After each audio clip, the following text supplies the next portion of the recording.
and welcome to today's webinar. Is your practice set up for balance or burnout in 2024?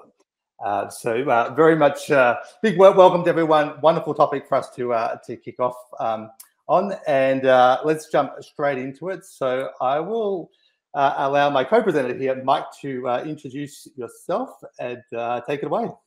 Yeah, thanks for that, Damien, and thanks for having me. Really happy to be here. So my name's Mike Blackwell. I am the country manager for Physitrack for Australia and New Zealand. My background is I've been a physio for over 20 years. I was a physio practice owner in Sydney CBD from 2014 onwards, and then more recently have become working with Physitrack as their country manager. And burnout is a topic that, unfortunately, it's something that I have been through as a practitioner, and really keen to share sort of insights and what I learned from it, and hopefully how we can help some of you on here today to prevent it in future. Very good. Thank you, Mike. And my name is Damien Adler. So I'm one of the co-founders of Power Diary. I'm also a registered psychologist, and that's part of the story of how Power Diary came to be, in that we needed software to run our practice, and ended up developing that along with my brother. But I think from this topic, is one very close to my heart, as well. And in previous iterations of my career, so I've worked in public mental health as well, so work in hospitals and managing large teams where you see burnout, certainly a something that's really quite significant and can take people out of the industry in the worst case scenario, and even less extreme than that, you can have still significant impacts in so I've seen that there. And then in terms of developing our own private practice, that was something that we just had to really kind of watch very carefully. And so I think when the opportunity came up for both for Physitrack and ourselves to do a webinar on this, and talking to you in our initial sort of planning, that very clearly you've got this kind of passion for this topic. So really great that we could put this on jointly, and as you said, hopefully we can really help people get something really positive out of this, to find that balance between having an awesome 2024, but also doing it in a way that is sustainable, and that doesn't come at the cost of health and well-being for anyone. So let's dive right in and talk about this idea of new year, new goals. And in 2024, we know at the start of every year, people tend to set their New Year's resolutions. And often, are very ambitious with those, which is great. I fully, it's great to sort of get in there and set some ambitious targets. But what can, typically happen is either the New Year's resolutions or the New Year goals that people set, they either tend to fade, over time, and people don't follow through, which we can, I'm sure, all relate to. Or alternatively, there's such focus on goals that might be set from a practice point of view that it can sort of come, at the cost of the other elements of someone's life. And so we thought, let's get into the start of the year and really talk about that and that balance. And the key thing here is really about remembering that you are often the number one asset, for the business, and that looking after yourself is not. It's not a cost, it's not a reduction in efficiency, by being measured in what we do, but is actually looking after the number one, asset of that business. And practitioners are the primary asset of any business. What's your experience, Mike, in this domain? I think you've got some personal experience in this scenario. Yeah, for sure. So as I was saying before, I was the business owner of Physio, which was a practice that I opened in late 2014. Just me initially, I was doing everything, marketing, the accounting, the this and the that, and the treating, obviously, and the cleaning and the everything, as is often the way, keep those costs down. But gradually, you know, we got some traction. We added a practice manager in, we added more physios in, and you know, year on year, the business was growing, and we'd got it to about 7 practitioners, or a team of 7, and things were going really, really well. And then we actually had a works social, which is one of the things we'll talk about here on, you know, trying to get that morale up and all that sort of stuff. So we hit a target for the company. We were on a boat in Sydney Harbour. And then the news started coming through on that Friday in March 2020 of, you know, everything's getting locked down. And it was, you know, naively, again, like a lot of people, I was very much kind of thinking, oh, we can ride this out. It'll be a week or 2. It'll be fine. And like a lot of people, you know, how wrong was I? And, you know, we thankfully physio practice could stay open, but we went straight to telehealth. Anyway, long story short, over the course of the next few months, we had to let each one of those team go. Thankfully, with JobKeeper, we could keep some of them on, but essentially it was just me then running the business. After another 6 to 9 months of hoping it would get better, we had to actually lose our location because it was just too big just for me.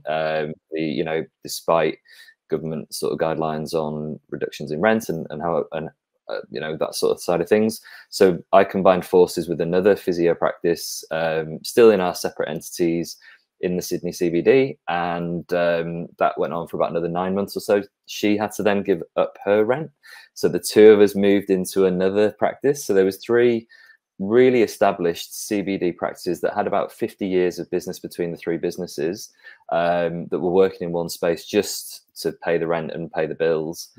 And then after about 2.5 years of doing that, I just, I mean, throughout most of that, I was burnt out, looking back. But after 2.5 years of it, I was just like, I can't do this anymore. I can't keep waiting for this to get better. And that's when I made the move to Physitrack, which is something that I've been using for 7 or 8 years. But yeah, that was my burnout story, and yeah, had all the classic, you know, all the classic signs of it. But you know, it wasn't such a talked about topic back then. You just thought it was stress. I didn't realize it was a bit more than that. Yeah, that's right. And I think you know, it's interesting in that story about how we are before something happens. Like when you know, when there's an unexpected event that happens like COVID, obviously that was an extreme one, but the amount of reserves that we have, you know, going like, you know, often dictates how we kind of are able to get through those things. And if people are running on a day-to-day basis and feeling kind of stressed and burnt out, they might be keeping it together, but you know, it's utilizing maximum resources. Then when something comes along that disrupts that, then the amount of sort of leftover resources we have to deal with it obviously is minimal, and then the degree to which we can experience burnout, you know, is you know, it comes on much faster. So you were saying before about you know, it was a bit misunderstood, or you had a different sort of view of it, or so when we think about burnout here, what are we talking about? I mean, the official definition, as you can see there, is obviously that state of emotional, physical, and mental exhaustion caused by excessive and prolonged stress. I think for me, a couple of things. I couldn't concentrate. I would have a relatively simple low back pain patient that I could do with my eyes closed before COVID, and I was looking at this back and I couldn't put anything together. Like my mind was so active and so busy. So one of them was the lack of concentration. For me, again, everything was a huge effort. Like it wasn't like I would breeze through my normal day, you know, with 12, 14 patients, get it done, get my notes done. I could get to the end of the day at COVID, couldn't remember what I'd done with the first patient to write the notes, take 10, 15 minutes to write one set of notes, which would have normally taken me a minute or 2. So I'd probably say they were the, and I guess just that uncertainty around what was going to happen with COVID. But I mean, that's probably more COVID specific. But for me, yeah, concentration and how much of an effort everything was. Yeah. And that started to be the first things that you notice, and then it can snowball, right? Because often when our performance goes down like that too, you get a build up of other things that need to be done. And I've found often that that also there's a feedback loop that can then become something that undermines people's confidence, their sense of competency, their whether they start questioning about whether they're the right person to run a practice. If they're in a leadership role and supervising or owning a practice, then I've seen many times where people question their capacity, to do that, and and that becomes and that becomes something that really just has a significant effect on every element. Yeah, and then your productivity goes right down. You then maybe aren't doing as good a job. You then maybe aren't getting the referrals that you were before because you're not doing as good a job, and so on and so on. Really, I think that just overwhelm is probably the best way to describe it, I would say. Yeah, I think it's probably a good summary that a lot of people can kind of relate to. In terms of the causes, I think there's not. And I think as you and I are talking, it's clear too, there's not a one size fits all. There's not one cause and there's not one subjective experience that people have. But the things that we know, like that are kind of linked, is things like working excessively long hours and there being a lot of background stress in a workplace, the emotional and physical demands of patient care, and depending on the role, they can be, we know if we're looking at where there's a lot of physical activity required, then we know that actually has a build-up effect.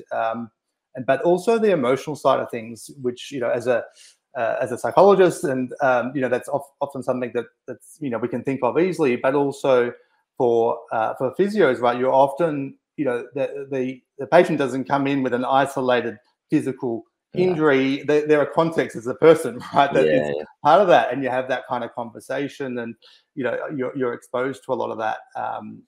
So that has an impact, right? Particularly if you're already not in a great place yourself.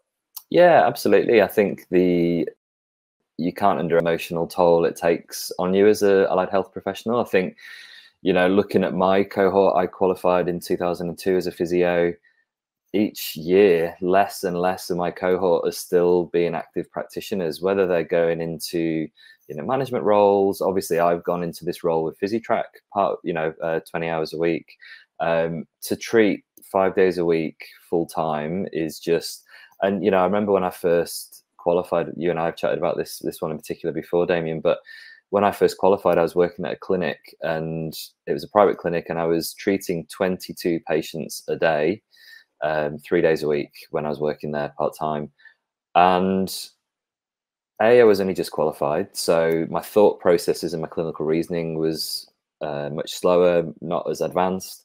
But just talking to and taking 22 people's problems on every 30 minutes, I used to get home, and again, I'm pretty sure 99% of the audience will relate to this. I'd get home and I'd just sit there for half an hour, 45 minutes, and my partner at the time would try and talk to me, and I'm just like, I've got nothing. I cannot, and that was in, not in COVID time. So I think there's certainly some tricks and tips that can be learned. I've heard everyone deals with it in their own way, but I think experience is the big thing. You learn to be empathetic, but still have a little bit of a barrier as you get more experience. So, but it's still a trap for sure. Like, it's easy to take that on board. Yeah, absolutely. And I think that idea of when you return home and you don't feel like talking, I often would describe that like, I've run out of my word budget for the day. So you've got X number of words that you can say in a day, and that runs out, and you need almost like a recharge, a recoup time. But it's and while we're on that, that understanding even of that, can be, make a really big difference in terms of practitioners' partners, right? Because if you get that half an hour downtime, if that's what you need, in my case, I was similar to you, right? That I'd need that, time. But if a partner knows that, right, and just don't take it personally if I'm not that, chatty, or I'm just a bit, but in half an hour I'll be right and I'll be there. Then it often avoids a whole lot of issues where people might get, cranky, they respond, not optimally, shall we say, and that leads to sort of a misunderstanding and all the rest of it. So just understanding those patterns. I think the other causes there, too, is around, I think, the administrative workload. And there's good data on this that kind of shows that it's one of the top contributing factors to burnout in healthcare. And yeah. this is, I think both where Physitrack and, where Power Diary, this is the space that we operate in, right, is really, I think, for both companies are really passionate about reducing the administrative side of things and trying to make sure that things are running as efficiently, as possible. Yeah, definitely. I think there was a recent report by one of our sister companies, Champion Health, that took data, which is a workplace wellbeing software, and they had 1 million data points from about 4,600 employees. And the biggest cause of burnout and stress at work was workload. It was like 61% or something like that. Like it's workload, and obviously administrative tasks fit into that. People are just getting, the more able you are, the more work you often get piled onto you. Yes. And it's so I think workload and administrative tasks definitely something that we need to try and streamline as much as we can. Obviously there's certain things you can't avoid, but certainly for Fixed Physio, we made the decision not to see work cover patients because the rent that we were paying versus the pay that you were getting from work cover versus all the paperwork that was involved, we made a decision as a business that we wouldn't do that, which we didn't want to do, but it was just, we had to look after our practitioners. So that was the best way to do it, really. Yeah, absolutely. And I think that's something that, is in context of what we're talking about, setting up your practice in 2024. I had to think about the year there. But, is around those things. So looking at what elements of the practice actually make sense, from an operation, financial, satisfaction, point of view, and what elements maybe don't really make sense when you look at what things contribute to that kind of burden. And doesn't make sense in terms of the other things that you consider when evaluating. I think that's a really good example there of cutting things. And certainly when we were running, when my wife and I built a private psychology practice and grew that quite large, we had to make a number of those decisions along the way as well. That to say, okay, particular things just didn't make sense for us to do, and it can be a tough decision, but often by sort of cutting those things and saying we're just going to not go there, it allowed us to do other things sort of much better, and so which then becomes a positive cycle. People enjoy it more, you do it better, so you get a reputation for doing that in a good way, and it's no So, and that whole thing about stress isn't that you've got a lot of necessarily work. It's stress if you don't enjoy it, and it's that. Whereas if you're doing a lot of stuff but you're loving it, then it's not stressful. Exactly. And it's interesting when we talk about workload too, and we think about that idea of that what work you enjoy and don't enjoy. When we're working, obviously we've got practices using Power Diary now, all over the world, and so we get a lot of exposure. It's really good to hear, and hear the stories of different people, what they like, what they don't. What's a really common theme, is that even when people are busy, the actual patient work is typically not the thing that that sort of weighs on people. It's usually everything that goes around that. It's the reports, it's the notes, it's the all the administrative kind of stuff. It's the fact that someone hasn't paid and you're chasing up something, and people not turning up to appointments and things like that.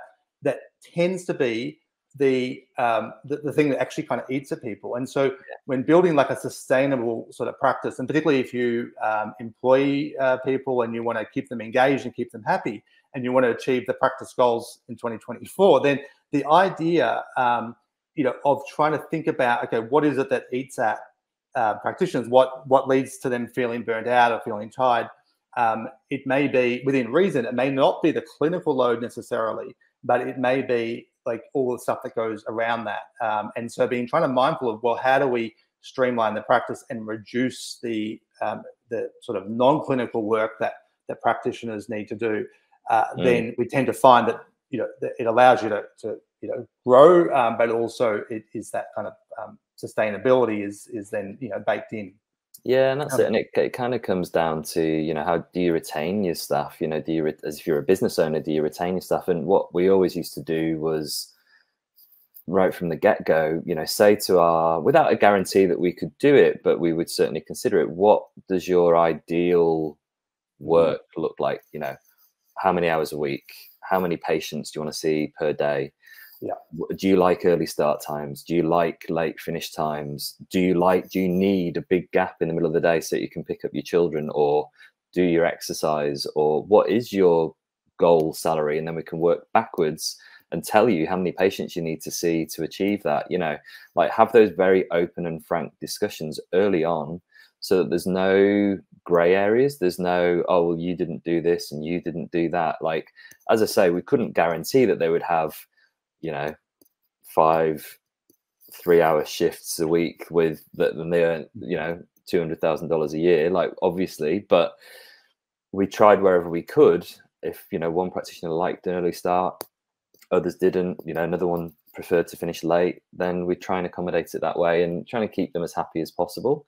Because if I'm more likely to stay, and you know yourself, the amount of time and effort you put into a practitioner to train them up when you get them on board, like, you know, we were lucky, like we didn't have any of the physios leave actually, but it was, you know, with the admin staff, we had a couple leave, and you're like, oh, I've spent 6 months training them up, got to start again now.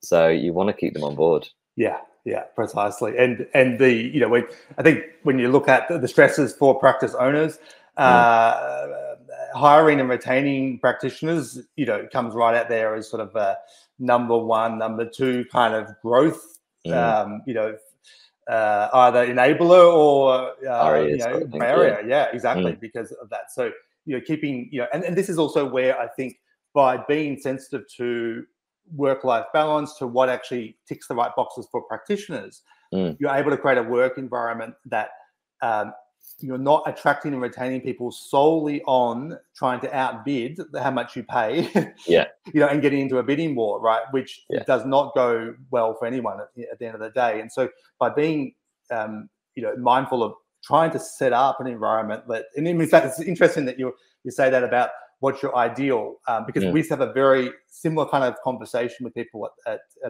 our psychology practice, and we also had extremely good retention, you know, of our team members over, you know, a long period of time, but was very much that to say, no one goes to, you know, university or to, you know, and thinks when they want to be a health practitioner, you know, and think about their dream is to sit around doing, you know, paperwork and chasing debts and doing all that sort of stuff, right? They want to do the thing. So we sort of say, like, what is, you know, what is it that they want to do? And inevitably it's, you know, they want to do the client, you know, they want to do the client work. They want the least amount of other stuff to have to kind of deal with. And they want it to be typically flexible so that it fits. There's a work-life balance there. It's done in a way that's kind of sustainable. And the same things around working with pick-up and drop-off times for kids, whatever needs to be done. No, exactly. It's good. All right, let's jump into these hidden sort of signs of burnout, because this is something that it can be sort of easy to miss, right? So what sort of things should we be looking out for? Yeah, I mean, I think a couple of the points on there are really, really relevant, you know, so that if you're a business owner or you see a colleague, when a patient cancels and they go, oh, thank God, like I just needed 5 minutes, and you're just like, hang on a minute, like it shouldn't be that way. It should be that they, you know, they enjoy their job, they're not overworked. They should be disappointed because, you know, if they're on commission, for example, they're going to lose that commission because that patient hasn't turned up. So that would be one. I think if you overhear a colleague, you know, sometimes clinics have the curtains as opposed to separate rooms, or if you hear them in the gym and they just don't seem or sound or body language that interested or sympathetic or empathetic. Empathetic is probably the better word. Then I think that can certainly be one. Like I was saying before, when I was looking at the person's back, who I've treated 1 million backs and lumbar spines, and I was forgetting what to do. I was forgetting how to assess and treat a back during that period of burnout. So yeah, similar sort of thing, or, you know, making administrative errors or forgetting to call someone back, or And then just somebody that if somebody's usually sort of visually bubbly within the clinic, this isn't always easy. There was a great post on social media I saw recently where there was two football fans in the crowd, and one of them was really jovial and one of them was really sad. And I saw that. Yeah. And it was basically about, you know, you knew what was coming. There was going to be some messaging around suicide prevention, but you thought it was going to be the person that was miserable, but it was actually the really jolly person that wasn't there on the final scene. His seat was empty. So I just think, yes, you can sometimes pick that up, but sometimes, you know, people often who die by suicide are masters of disguising and hiding those things, and you don't know till it's too late. So that is one to think about, but it's not always that obvious. It's a change too, isn't it? That I think when I'm looking at burnout, it's the change in the normal presentation of that clinician, for instance, or it could be ourselves. But if they normally have a kind of fairly light demeanor, like you say, it doesn't necessarily mean there's not other stuff going on. But if you see that and then there's a change, or I used to find the general attitude, like, or the environment that they kind of perpetuate and create around them. So, you know, if you can tell sometimes when someone's got like a dark cloud hanging over them, or they're, you know, they're kind of, the way they're interacting with things, it's sort of very, like, you know, it's heavy, and that's a change. Often, they're often not even aware themselves. They might just sort of think, I'm just a bit stressed or a bit tired and sleep well, you know, something. But when it's like, you know, consistent, then that's where I think having that kind of conversation, you know, and just checking in with them, you know, often is the kind of, you're scratching the surface and you find there's all this other stuff that is there. Yeah, and if they look distant or withdrawn, I guess a lot of these colleagues can pick up on these previous ones. The last one, you know, you might not be able to pick up that one of your colleagues has, you know, lost their appetite or, you know, poor sleep, unless they report to you, I'm not, you know, lost my appetite, and I've, you know, so that might be a more difficult one. But equally, it's not just about other people realizing, it's about yourself. I didn't realize at the time I was going through burnout.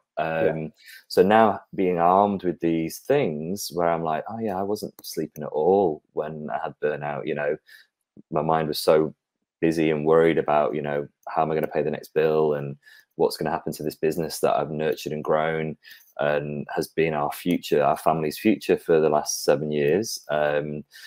You know, I wasn't hungry, you know, all those sort of things. So it's often good to know these things, because you might not actually realize yourself that you're going through it. And then you can, you know, hopefully you will action something. You will speak to them. We'll talk about, you know, what to do and all that sort of stuff later on in the talk. But yeah, it's they're the common ones. Are there any others that you can think of? Like any other?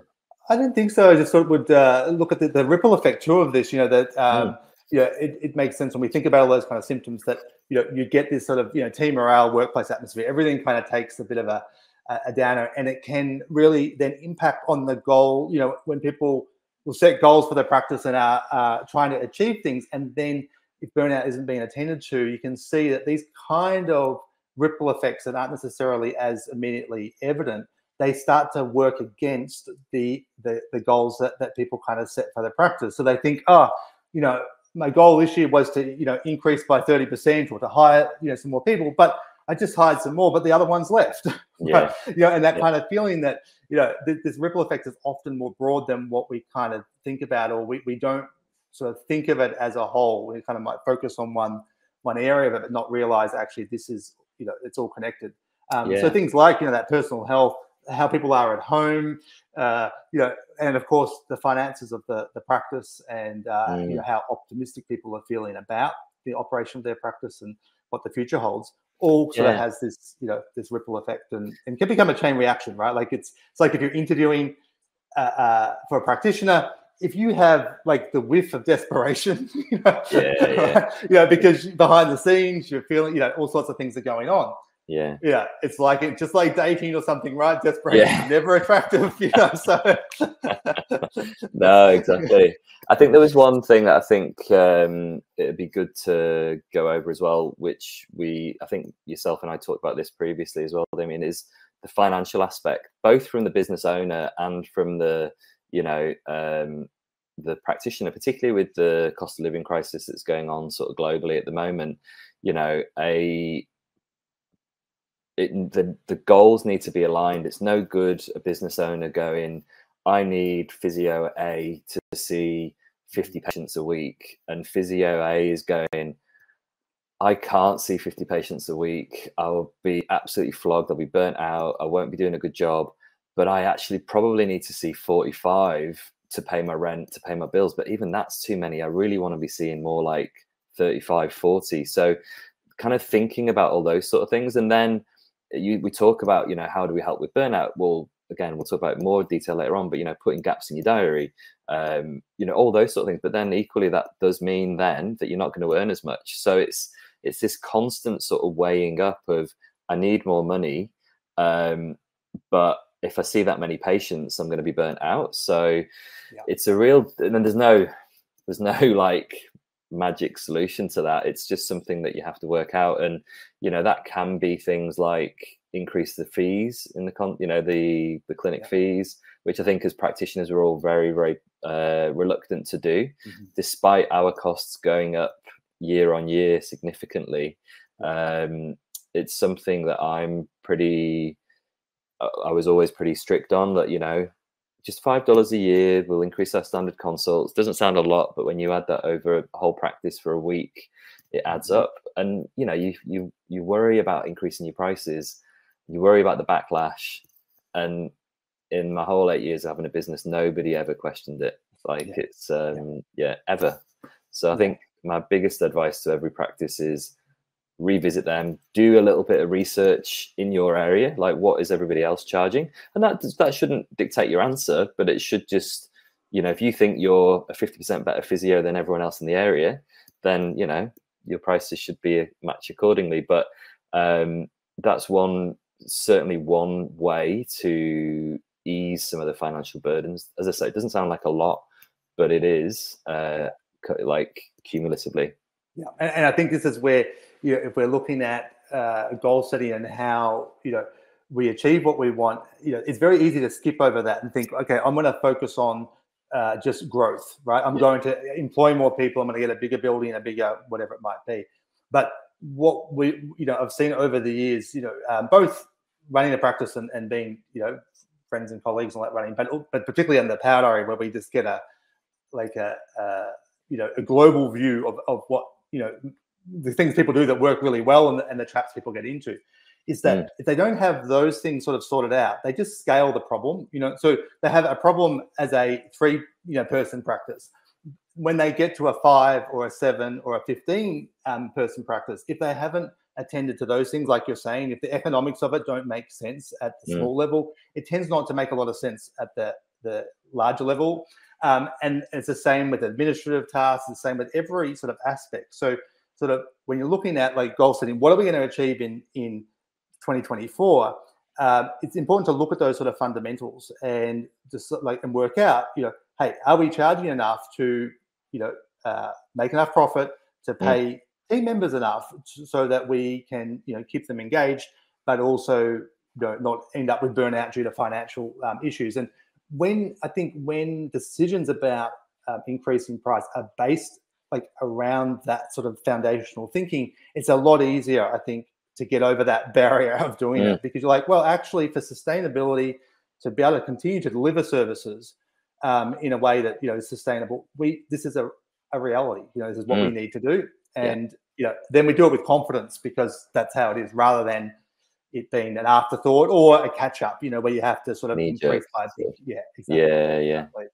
And then you're doing it from a place of kind of, you know, weakness or feeling stressed, rather than, you know, a proactive, like you say, every at least 12 months, review of fees, you know, and increasing those. And my experience has been the same. I'd like to say that I was, you know, super confident increasing fees in the psychology practice.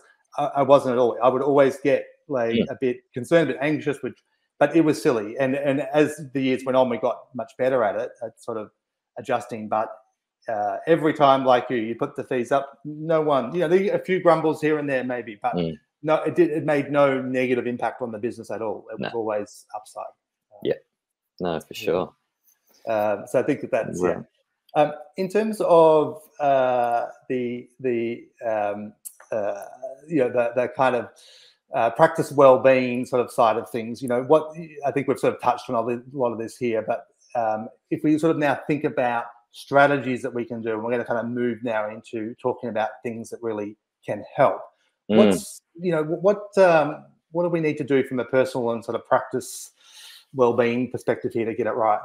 I think communication's obviously got to be at the forefront, and I think that your employees have that psychological sort of safety that they can speak up. They can say, I don't agree with this, or this happened, or, knowing, and whether that be in a group situation, whether that be one-on-one. So giving them plenty of opportunities to have that conversation, that communication, making yourself as the business owner available, not always be running out the door. I always schedule half an hour one-on-one with each of the team members, both practitioners and admin staff, every week. So we had half an hour where we could talk. Maybe there'd be some businessy things, but a lot of it would be, how are you doing?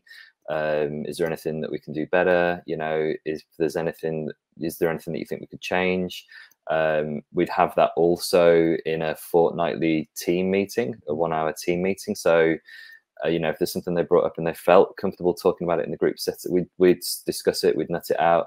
And if it was a good idea and it made good business sense and it was good for the culture of the business, we would do it. So I think, having that psychological sort of safety would be one, and basically lead by example. So for example, if me as the business owner was seeing 22 patients a day, back to back, without a break, in from 7 a.m. there till 7 p.m, well, everyone else is going to think, oh, well, I better do that. The boss is doing that. That's what he expects. Yeah. So, the boss, the practice owner, if they're still treating, scheduling in those breaks, going out for my lunch, not doing my notes as I'm having a sandwich on my desk, scheduling into my diary potentially, some exercise time, some meditation time, as a business, having regular out of work catch-ups, whether it be, we had one about once every quarter, and had a policy of, right, if there's any work stuff, we talk about it in this first 5 minutes. After that, work is a dirty word. So I think that was really important. And you see a lot of different sides of people. Like, we did one of the best ones for showing real personality traits of your team, and you're learning about your team, and not in a negative way, like in a good way. We did a panic room as one of our, and it was just, we were all in the same room but in teams, and just watching how a certain team member just was 100 miles an hour straight in without really thinking about it, and then you've got the other person who was sat back for a bit, took their time, but ultimately got there quicker with the, sort of worked it out. So I think stuff like that really. And I think, the regular breaks in your diary, having a mentor within the business to talk about clinical patients, because, and I used to say to them, don't ever think that you not knowing an answer to a question or knowing how to get your patient better is a problem. If you're not coming to me with 2 or 3 patients a week that you're not sure what to do, if you're a junior physio, I'm more worried, because I know that at that stage of your career, there will be at least 2 or 3 patients that you don't know what to do next, and treatment's not going well. So I just kind of, I encouraged, maybe not encouraged is the wrong word, but I emphasize how failure is going to be part of your day-to-day, and that's okay, as long as you're not making the same mistakes over and over again. It's that usual sort of thing. Really. And I think on that, I think, and we sort of see this a lot, but the more that you can sort of model that as well as the leader, and that's sort of part of creating that environment that you're talking about, where it's sort of safe to talk about things that, I would, like say that our practice, and I see a lot of practices do this, that, they'll have either informal case conferences or education sessions, information sharing, and so forth. Obviously, being mindful of confidentiality and so forth. But but that's where when I was operating clinically more, I would be just as overt about what I didn't know as anyone else, right? And if I was stuck with a patient, I would ask, different people for their opinion, advice, discussion, and to sort of create that it's not necessarily a hierarchical thing. And it was done genuinely too, not as just an exercise, because often, people have different experience. The person who's just graduated and is, the newest person in your team, they often have a different perspective, or they've had, some recent exposure to training that I wouldn't have received. And, it really can come from anywhere. But I think when people see that, see that being modeled, they're more likely to kind of think, oh, well, that's okay. If he doesn't know everything, or he struggles at times, or gets stuck, or feels overwhelmed, or whatever it might be, then it's okay for me too. And you kind of get that sort of, you get that kind of, flow on sort of effect of people feeling comfortable. Yeah. And I think as well, like boundaries, like both with your colleagues and particularly as the business and with your patients, like don't give your mobile number out to your patients. Don't, they can communicate with you via your work email. They can communicate with you at the clinic during your work hours. It's not acceptable for a patient to be, calling you, texting you out of work hours. So those boundaries, but equally as an employer, when the practitioner's left, they've done their work hours, don't be calling them at 8 or 9 o'clock at night saying, oh, I just wanted to ask you about this, or can you do this for me? And, so boundaries both with, your team, or if you are an employee, making sure that your manager's aware of those boundaries as well. But certainly with patients, because there's so many ways that patients can communicate with you now. They could, through Physitrack, you can communicate like instant messaging. And interestingly, a lot of companies choose to switch that off, which is possible. Because for me, it was my work email, it was through reception, it was through Physitrack. So yeah, just knowing and educating your patients on when is okay. To sort of, and it doesn't have to be a harsh conversation. Like it's, it's just the reality. Yeah, exactly. And setting that up at the start means that, people don't get upset later if they contact and they don't get a sort of immediate, reply.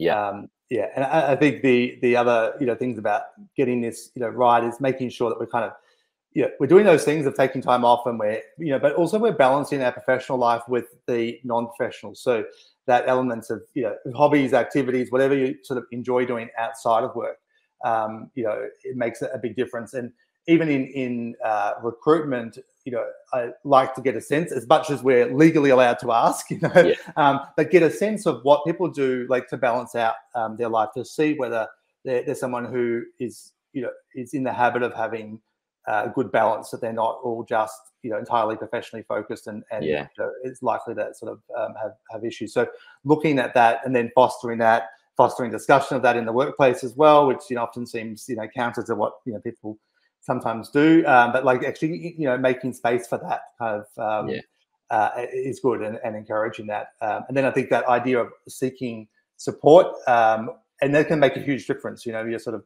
look at you've got colleagues that maybe own practices or are doing something similar. It doesn't have to be a formal supervision or a formal, but just having that kind of regular touch point with people that you relate to, and that can make such a big difference, because they see things, they have a different perspective. Sure. And I think just that whole thing about sharing a worry or a trouble, instantly you kind of feel your shoulders just go, like it's because we can all ruminate over things, like we can kind of all go over and over and over it in our head, and then it becomes bigger and bigger and bigger and bigger. When we actually say it out loud and somebody goes, well, that's no big deal, what are you worried about? Exactly. Not always, but often, often. Yeah. Perspective, isn't it, really? Yeah, exactly. So let's jump into strategic goal setting and why this is important and how to do it.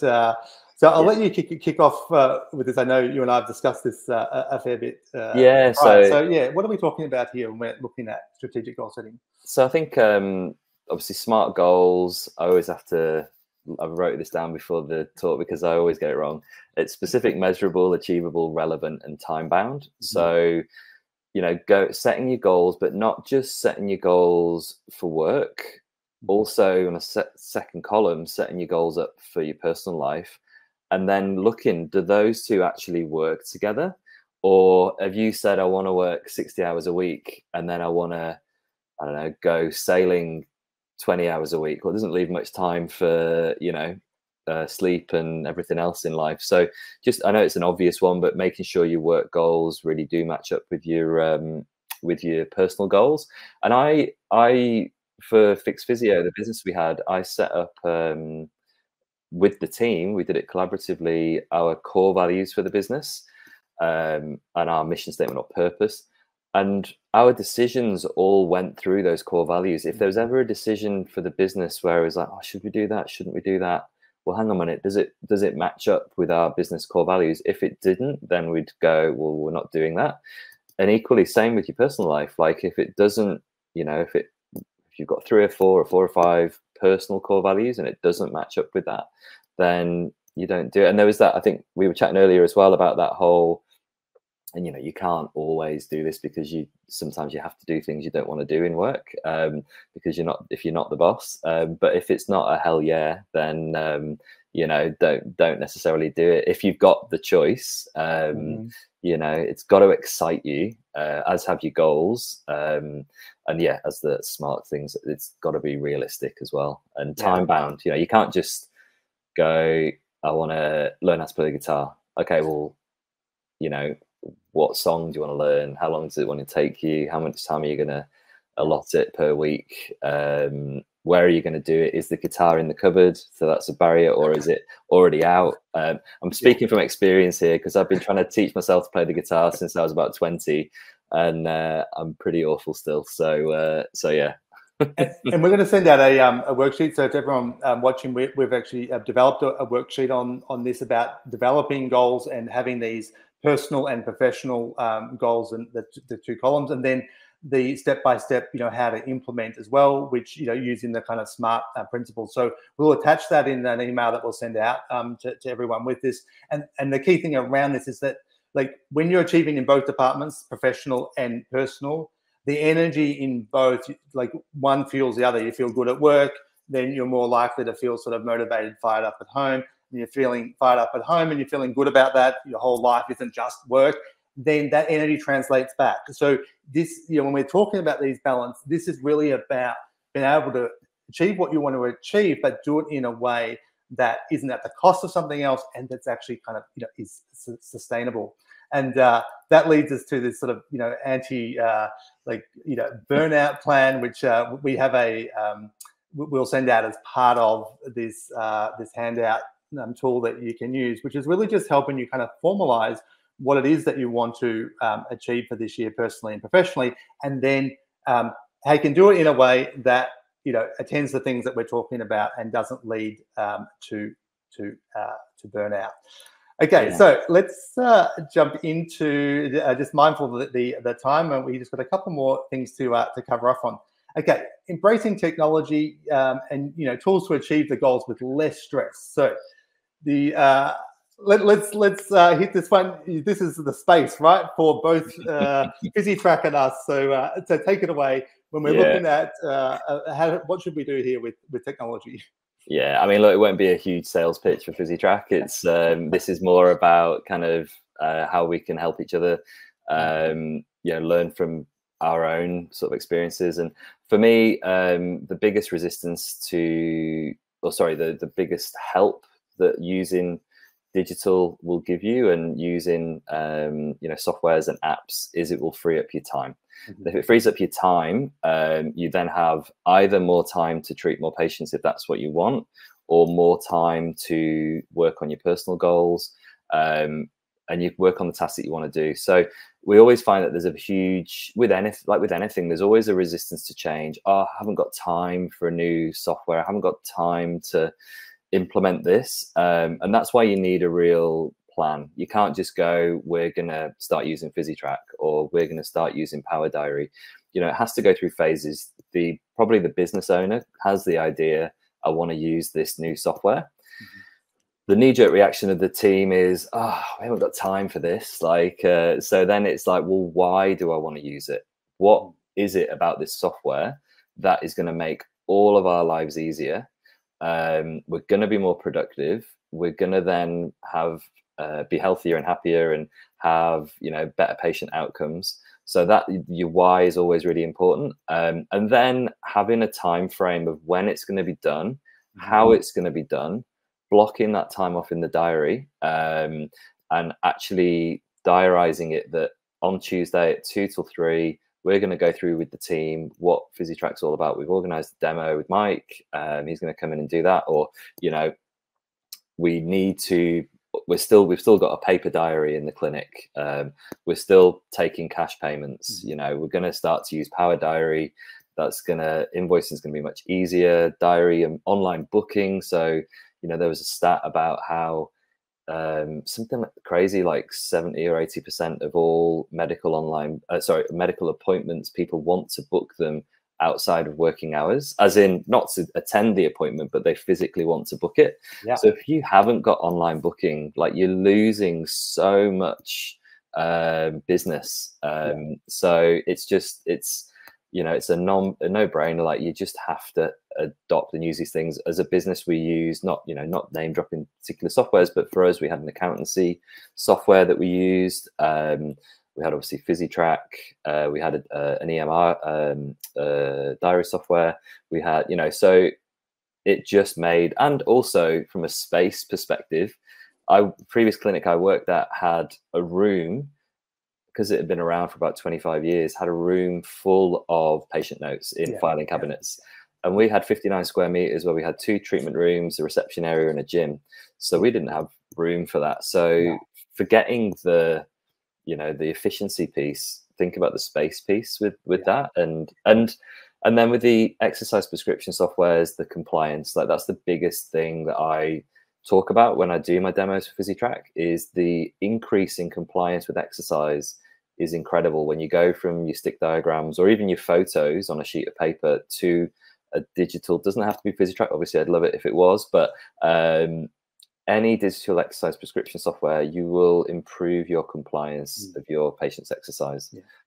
So yeah, that's my little I think like the at the heart of that is that, like, by utilizing technology, the technology, what it does when utilized well is it does the things for you that clinicians and, you know, people don't like doing, right? So, you know, and that's where, like, you know, I think you should never do, like, manually something that, you know, can be automated or that technology can kind of do for you. And ideally, you're not paying someone to do something that technology can also, you know, do for you from an efficiency point of view. So I would say from Physitrack, we'd like you to use our platform. We both think that obviously we think, you know, we do the best we possibly can to really hit these goals and make this life easier for practitioners. But more generally, that idea of, you know, you're not embracing technology for technology's sake or because you feel like you should, but actually the things that kind of cause burnout, we know, are the things that typically are stuff that people don't enjoy or that gets on top of them. And it's typically not the clinical load is not necessarily the primary driver of it. So by doing that, you're able to kind of, really help achieve the goals that you want without, amplifying your overheads and amplifying the kind of administrative burden that goes with it. So really, it's good. Yeah, and I think as well, like, if there's any business owners on the call, like, it will enable you to scale so much easier. If you start having multiple clinics, you know, you can still have the same Physitrack account, the same Power Diary account. It's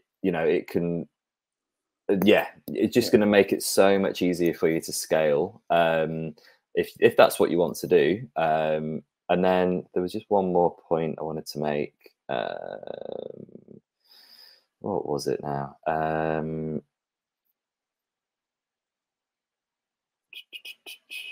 So sort of that, patients actually get better care. So the fact that if they're more compliant with the exercise, they're more likely, as long as the physios prescribe the right exercise or the right group of exercises, they're more likely to get better. The more likely to get better, they're going to be much happier about their treatment. they're going to refer 2 or 3 of their friends and family to you.